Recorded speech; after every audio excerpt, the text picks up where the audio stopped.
What's going on, Colts Nation? I'm Lawrence Owen with Colts Law, and just not long ago, maybe an hour ago, I just finished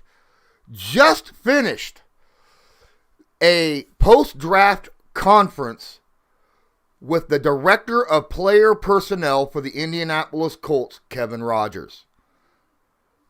Myself and other Colts content creators were invited. We got to ask 2 questions each. This is the conference. I'm getting ready to go ahead and drop that. I'm going to let you know I'm going to let it play all the way through. And afterwards, it's about 15 minutes, and afterwards, I will take questions and comments from the live chat. Here we go.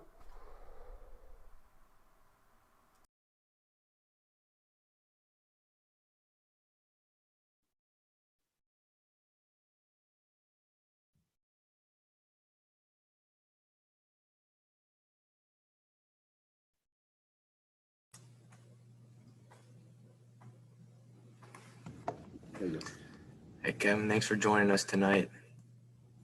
Yeah, no problem. All right, I guess we'll just go down the line. Derek Larger, do you want to start us off?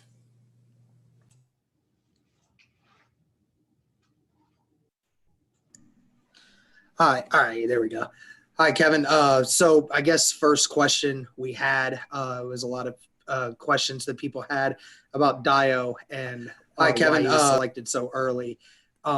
Could you give us some insight as to potentially why, despite the injuries and some of the other things that people had questions about, why Dio was somebody that the Colts felt they couldn't pass on until later?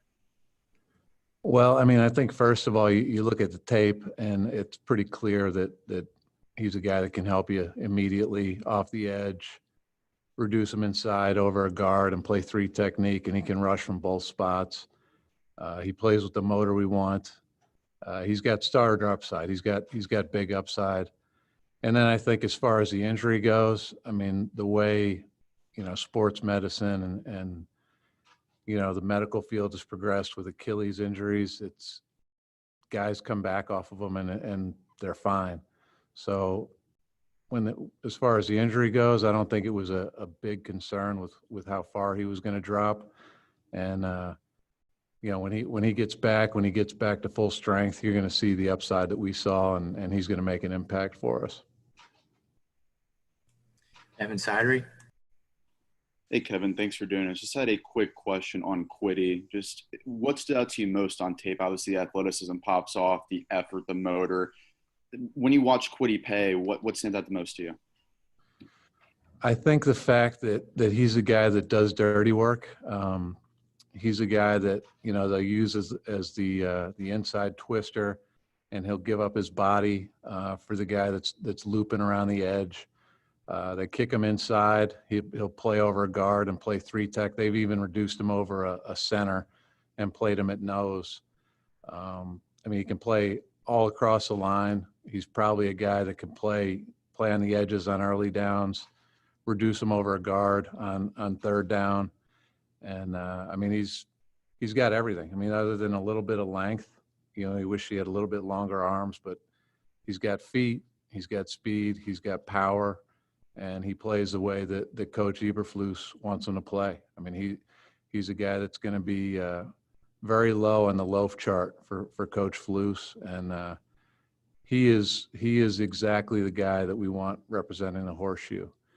You think about all the guys that opted out. Michigan had a season that didn't quite go the way they wanted. They had a bunch of guys opt out at Michigan. Kwity gets an injury. Couple games into the year, he could have easily shut it down, but he didn't. He came back against Penn State and played his butt off. So, he's got physically and makeup-wise, he's got everything we want in a player. Destin Adams. Hi there, Kevin. Again, thanks for doing this. So there was a little bit of a run on safeties before and after the pick at 165. What about Sean Davis set him apart from the other safeties on the board there? On safeties before he's a guy that we 165. watched, and What I about mean, Sean we go Davis through the board three set him times, apart and from the other safeties and on the every board time there? you like On them more and more. I safeties, mean, before you don't see, especially with the tempo of today's game, you don't see guys fly around and give their body up the way that Sean does. I mean, I'm sure a lot of you guys are around for the Bob Sanders era. It's lofty comparison. I'm not going to put Sean in that range right now, but he plays with the same type of passion and reckless abandon, throwing his body into the fray. And you can tell the guy loves football the way he plays. And to get that type of guy, you know, when you see that on tape, you feel pretty good about him. One, being a good special teamer, because you have to have that type of energy. And then two, you know, if he gets onto the field, I mean, he's gonna empty the tank for you. And to me, that's what jumped out with Sean. Cody Felger. Hi, Kevin. I wanted to ask you about Kylan Granson. Curious about your perspective on what he can bring to the Colts tight end group. I know it's been rumored that you guys were looking to add a receiving tight end. Looks like he's very good at that. What do you think his skill set, how do you think it complements the other couple guys in the tight end room? It's really perfect for what we're looking for. You know, Trey Burton, he's kind of in a similar mold to Trey. You know, with Jack and Mo, I mean, they're blockers. They catch the ball. You know, Kylan's going to give us a little bit more of a vertical threat. You know, when you can get some speed down the seams on those safeties, it just adds another dimension to the unit. And you know, he's a guy he's played receiver, so it's natural to him. He's going to have a natural knack, and he was productive. You know, he scores touchdowns. So I think his fit, it's going to be natural, just kind of like Trey was last year for us. Lawrence Owen. Hello, Kevin. Pleasure to meet you.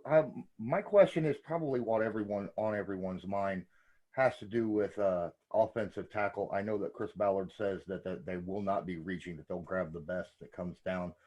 But is that what happened in this draft? That you know BPA was a little bit away from the tackle when it came to his point of the draft when it was time for him to pick?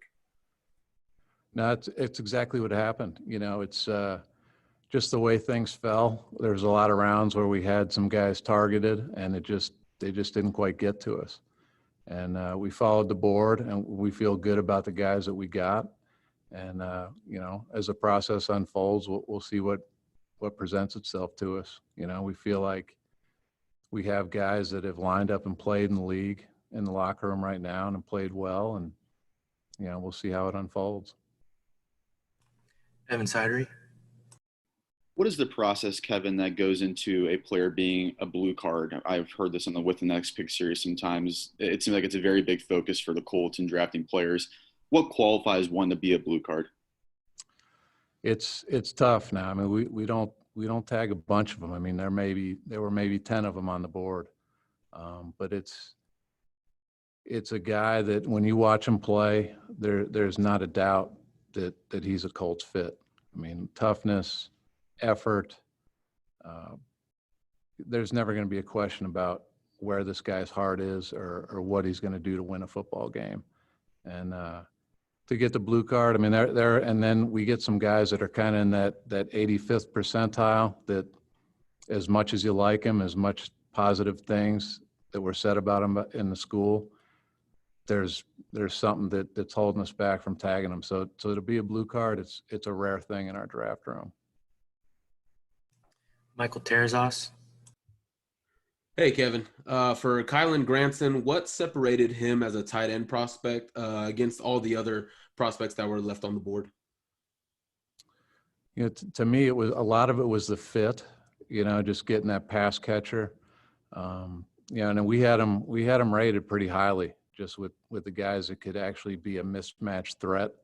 And we felt like he was kind of the last guy on the board that could give us that option to split out and create some mismatches against linebackers and safeties. And, you know, the character fit us. Smart kid. He's played in multiple roles. So, you know, I mean, it was really a natural fit, kind of like I mentioned before with Trey Burton. who Frank had a lot of success with. It was just a natural fit for us. Destin Adams. With this draft cycle being a little bit irregular with the lack of a combine and the lack of some medicals for a larger group of the prospects, did that play into the fact of having a little bit less trades as an organization this year? I don't think so. I think it just the guys on the board we liked, and you can't force teams to call you, to trade back. The phone didn't ring a ton, and even when it did, we had guys on the board that we didn't feel it was worth trading back, and giving up the player or risking giving up the player. Derek Larger. Yeah, so I wanted to ask you about Sam Ellinger. That was quite a interesting and shocking pick for a lot of us. Could you possibly break down the decision as to deciding to draft him and what that does for the quarterback competition with Jacob Eason? If you have a quarterback on your draft board, it means you believe in him. And, Matt Turpening has probably been his biggest proponent, just the kid's character. I mean, he's a winner. I mean, you guys know when quarterbacks have to have an it factor, and this kid has it. Anytime you can add that element to the locker room, a guy that's win on the biggest stage, I mean, to me, it's a no-brainer. And to get him where we got him in the draft, it was a pretty easy decision. Patrick. Yeah, Kevin, everybody was expecting the trade back, and this is going to kind of jump on Dustin's question a little bit. But how much did that change your guys' game plan when those trade offers didn't come in and you didn't stock up on the capital for the second and third rounds? You're saying in the first round? Correct. Well, I think it would have had to be something that we just couldn't refuse to give up Quiddy. I mean, he was a guy that we had targeted fairly early in the process. So unless we were going to, get something that we just couldn't turn down, it wasn't going to happen. And the way we saw it too was really once you get to the bottom half of the third round, it really thinned out. So it was going to have to be something pretty substantial, and we were going to have to be the clear winners in the trade. We have time for two more questions. Lawrence Owen. This might be a little off topic. I hope this is good enough to be asked. But with the COVID-19 and the restrictions that it was applied on with the combine and all of that, I was curious, was there added man hours to the scout team and all of that, and any extra work that they had to put in? You're saying as far as just gathering background on the players? Yes. I would say no. I mean, it was. I mean, everything was just done more by phone. And the sooner you got, the sources and the process, the better. You could kind of sense, coaches and the medical staffs are getting a little worn out with having to make multiple, phone calls with people. But I think our staff does as good a job as any as establishing contacts and maintaining those contacts. So I think the information we got was as good as any. And I will say this, the colleges did a great job getting the Zoom calls scheduled, getting as much information out on the guys ahead of time to kind of, cut through the fat, get the generic questions out of the way so you could get to the nitty gritty. But I don't feel like we missed out on much information this year. Destin Adams. The last pick of the draft does end up being an offensive lineman. A lot of fans were waiting on an offensive lineman to hear their name, and it ends up being Will Fries. With a guy who's played almost every position on the O-line, do you have a certain spot that you guys liked him best at? I think his most natural fit is going to be a guard, but I think he's a guy that can kick out and play tackle when you need him to. I mean, he's a big, dense guy. I know Chris has talked about lean mass. He's a guy that's going to have good lean mass, so his natural strength fits better on the inside. But if we had to kick him out, he's got the length to slide out and play tackle as well. We'll actually just do one more Michael Terzos. So with doubling down at defensive end with Quiddipe and Deo, where would that leave Ben Bandigu and Kamoko Toure in their development? No, I mean, I think it doesn't change anything for them. I mean, they both know they have to step up and have big years, and we expect them to have big years. Both are talented guys that work hard and have upside. I think it's a good situation to be in, to have a room full of talented guys, some that have played more than others, but all that can play at high levels in the NFL. So to me, it's a good problem. I mean, to beat the good quarterbacks in the NFL, it's pass rush. And the cream will rise to the top in that room. We have no doubt about that. All right, Kevin, thank you very much for your time tonight. No problem. Thank you, everyone else, for your coverage. We hope you have a good evening. And that was the press conference. As you could tell, Bring the Juice was there. What used to be Colts Brawl, now they changed their name due to other stuff. Myself and a few others. I think there was like 9 people there total. Many of us got to ask 2 questions, myself included. Hey, if you guys have any comments or questions about this press conference, feel free. Drop them in the live chat. I think that this is a nice step by the Indianapolis Colts, allowing some of their bigger content creators and fans to come out and ask them questions. They told us that if this conference went well, that more might be on the horizon, so that would be much nice. And it kept the regular press out, right? Your local and national media. It's just for the content creators, which is absolutely fantastic. I love the fact that the Indianapolis Colts are doing this. It's absolutely great. Alpha says, have you done this with the Colts before? No, actually. I have been asking for 2 years for something like this. And I keep getting a big no. And then finally I don't know, it was about a month and a half ago, I sent in an email and asked them, and they said, yes, we're going to put something together right after the draft, right around draft time, and we'll contact you ahead of time to let you know. They let us know earlier this week, and that was the process, so it's awesome. Sarah Small, Colt Strong, Michael, Kevin, Alpha Wolf, Just Plain Folks, Chris Troger, James Smithson, Pedro 55, Ricky Freezer, all you guys, thank you so much for being here and being very Colts loyalist. All you guys being very active in the chat while it was going on. Please don't forget, if you enjoyed this, please smash that like button, hit subscribe, and hit the notification bell so you're notified next time I go live or upload a video. You want to turn all notifications on, like I've said before, because YouTube's kind of funny that way. If you don't turn it all on, then sometimes you won't get notified.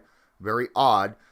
Generally, you don't want to miss what I got coming out. I will have another film room probably tomorrow dropping. I may do a post-draft live stream as well, just to get everybody's thoughts and opinions about stuff, and give everyone a day to breathe and sink it all in. Bring the Juices on here. Shout out to the boys. They got some good questions in as well. I thought it was fun too, man. I thought it was really, really fun. It was nice that they were able to do that with us. So, Colts Nation, our defensive line could be really good if Toure, Quiddy, Deo work out. On first down, you got Quiddy, Grover, Buckner, and Toure. Maybe Toure, I don't know. Maybe Al-Qadim Muhammad as well. Don't forget we got him and Rochelle. Then on third down, Quiddy, Deo, Buckner, Toure. That looks like more of a situation that I like. That is a scary situation if the draft picks pan out. Plus, some of those other guys pan out, right? If Teray could get back to where he was a couple years ago before he got hurt, things of that nature.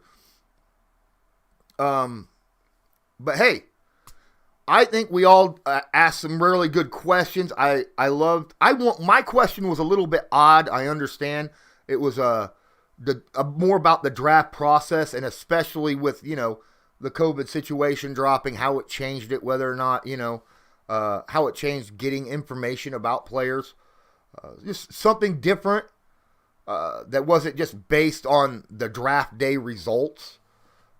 Something I thought that it's information that we all should kind of want to know, how much effort did they put in? Did they have to put in extra effort, that kind of stuff? But yeah, thank you all for watching. Appreciate it so much. If you want to watch this again, you feel free, but obviously Bring the Juice uploaded just this conference call with us to their channel, so feel free if you want to look at it there as well, you can. I have no shame and no qualms about shouting out another podcast here, another Colts creator, especially Derek and Cody, because those boys, they really pump out a lot of content, good content, and they have me on. Heck yeah, man. Also, Michael Terezis and Destin Adams, they were there as well, asking questions.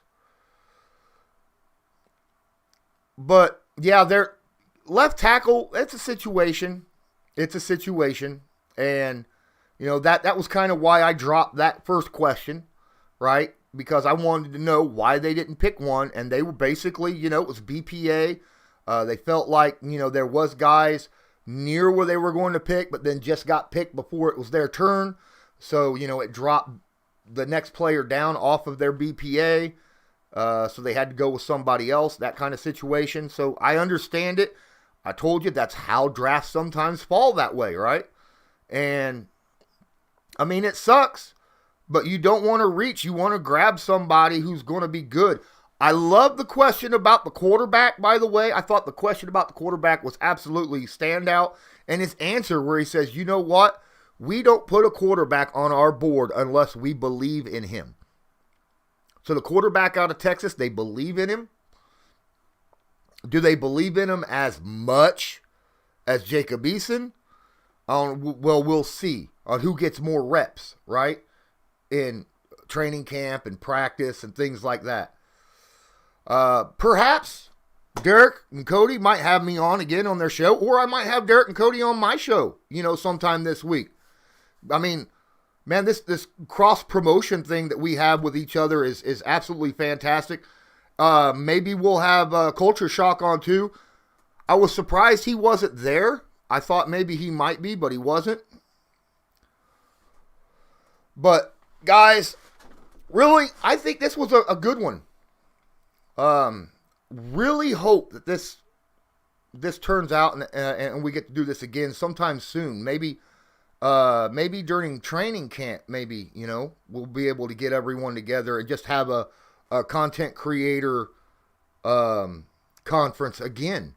And maybe this time we'll have like an offensive coordinator or somebody do it. Because obviously, they're going to save those big press conferences with like Ballard and Frank and, Jim Irsay or something for the, the big media guys. But maybe, just maybe, we could get an offensive coordinator or defensive coordinator or something like that. Bring the Juice asked tomorrow, hey, sure. You want to come on mine or do you want me to come on yours? It's up to you, man.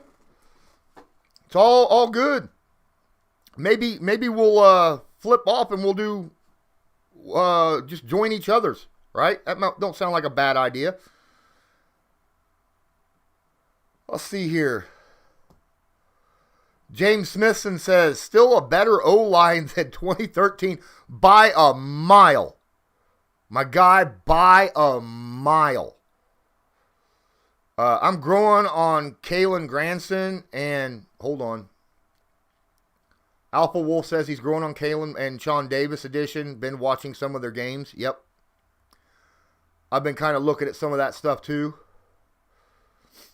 Loyalist says, I feel like everyone is more worried about our O-line situation there this year than what they were last year. I feel like we're in a much better situation this year. I mean, there was questions around Anthony Costanzo about retiring, right? But he didn't retire. Then he did. So that's a big question.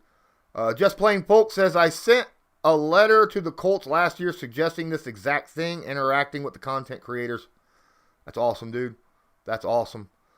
Clutch FL, as a Jaguars fan here, what do you think about the Jags draft? I think the Jags did well in this draft. I do. I think they did well. They got a good running back. I think they kind of reached for him a little bit, but he's going to be a good running back to pair with James. They got this other quarterback. I don't remember his name, and they picked up some corners, which is nice. It's obviously needed that. So yeah, I like Jacksonville. I like Jacksonville's.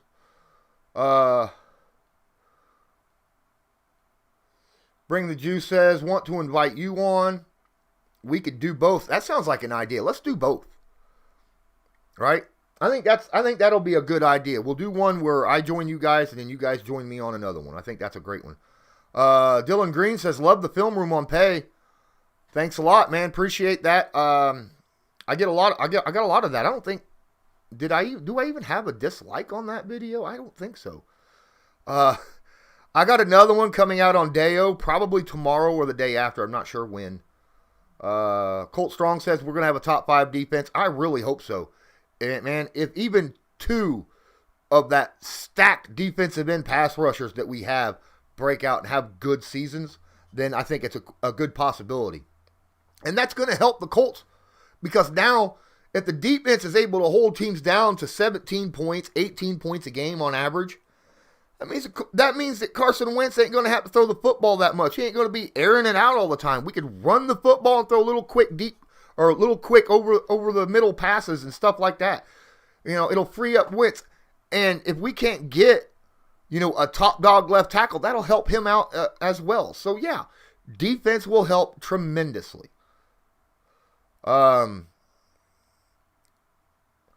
Colts, imagine if Anthony unretires. I don't see it happening. I asked about that, and I don't think it'll happen.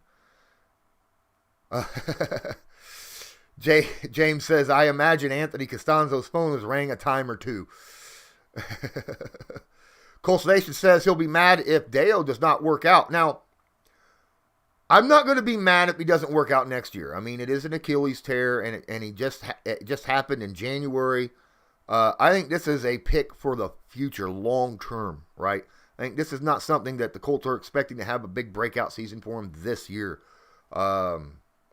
Just like they wasn't expecting it with Julian Blackmon last year when they moved up to get him, right? So, or not moved up, but when they picked Julian Blackmon, they didn't expect him to produce this year, but they had to put him on the field.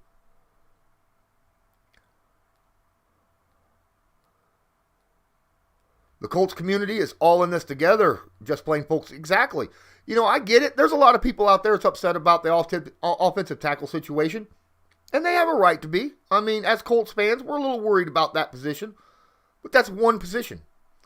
And, like I said, if you have any questions about Sam Tevi, go check out my film room on him, right?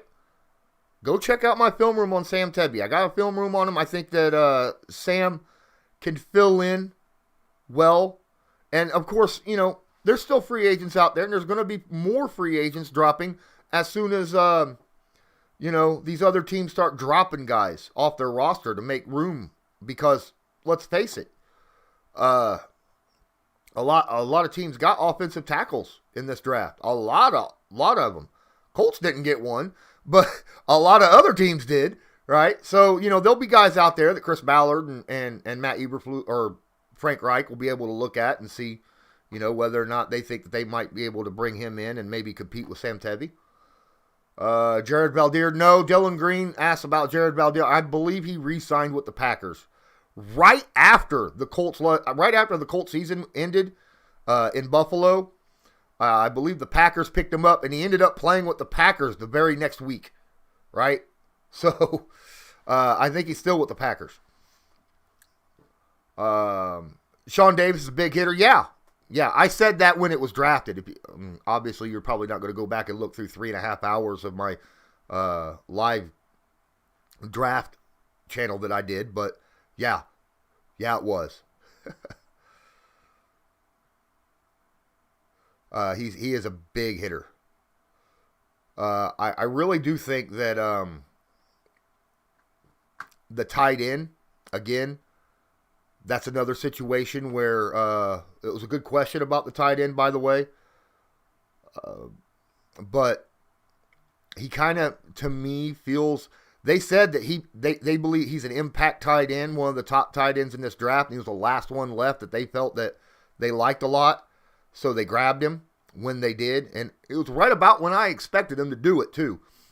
And I said, to me, that makes me feel like even if Zach Ertz is released, I don't know if the Colts sign him, because I feel like that tight end kind of holds that same skill set Zach Ertz does. King J says we could have drafted Darrisaw. Well, apparently, Pay was way higher than Darrisaw. Okay? On their BPA. And they were both important, like hardcore needs. So that's why they picked Pay over Darrisaw, because Pay was one of the top guys that they wanted. Darrisaw was not. So I get why they picked him. Oh, is Valdere a free agent now? Well, see, here's the thing about Valdere is he's got physical problems and he can't play a whole season, right? That's why he retired and then unretired last year. The Colts actually pulled him out of retirement. But maybe the Colts might sign him, and then use him off and on, like a week on, week off, week on, week off, maybe. Don't sound like a bad idea to me. What's going on, Nano505? Appreciate you being here.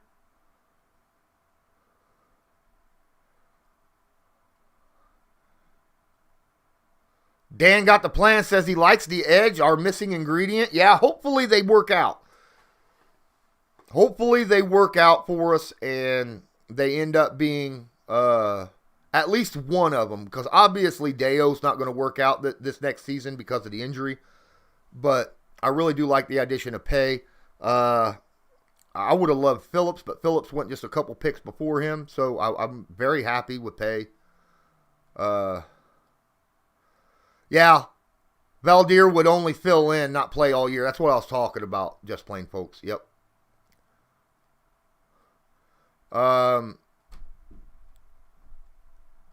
He says Darrisaw's a day one left tackle NFL starter, though.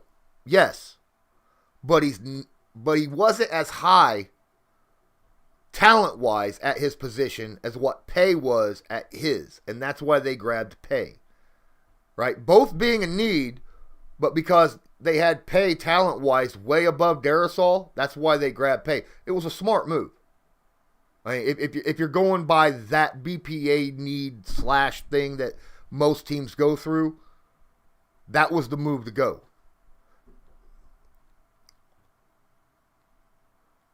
How good will the Broncos defense be? King J asked. It'll be fantastic, I think. They actually went out and got extras, and now they've got a healthy team, right?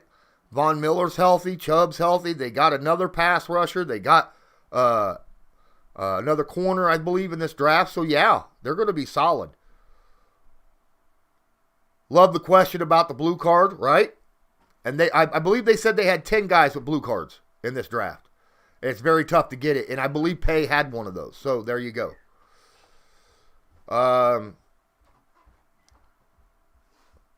Nano says he liked all the picks at the quarterback, no need for it. Well, the reason why they picked him apparently was he was even on their draft board in the first place and still there at that part in the 7th round. I believe it was the 7th round, right? Wasn't it first pick of the 7th round, or was it the pick of the late 6th round pick? Either way, it was really, really late, and he was still there. So what you're going to end up having is 3 quarterbacks now. You're going to have a rookie, you're going to have a second year, and then you're going to have, Carson Wentz. Most teams carry three quarterbacks. I don't see a problem with it. Just Plain Folks says, Lawrence, congrats. You're officially on the Colts radar. I hope so. Maybe I'll be able to get some more interviews through the Colts organization after this. I don't know if Jacob Eason his job is in jeopardy, Jason David. Simple fact of the matter is I heard that Ballard and Reich really like Eason, okay, and then thought he progressed very well this past year. The quarterback was sixth, okay. It was from where they traded down, and that 6th round pick, okay.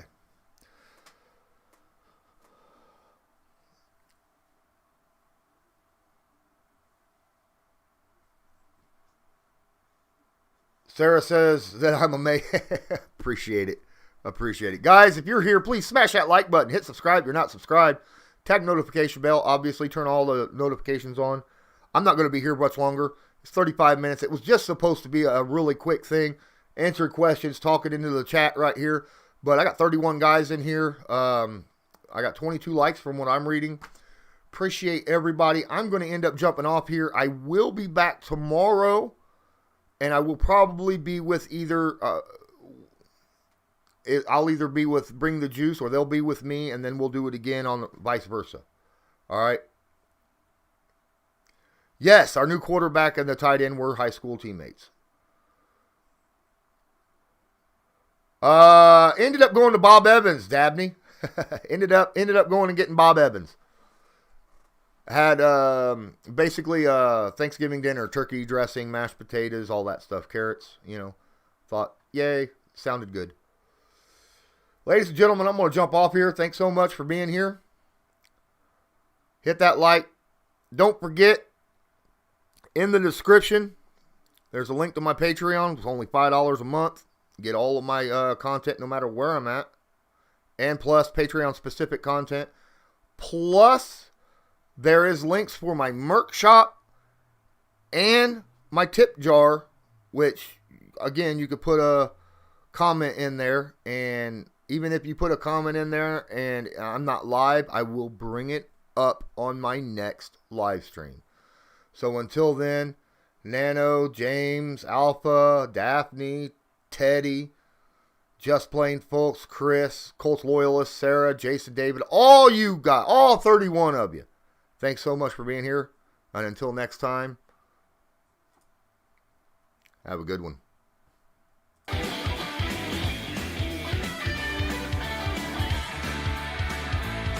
Just because a player's not a household name doesn't mean we can't make him a household name.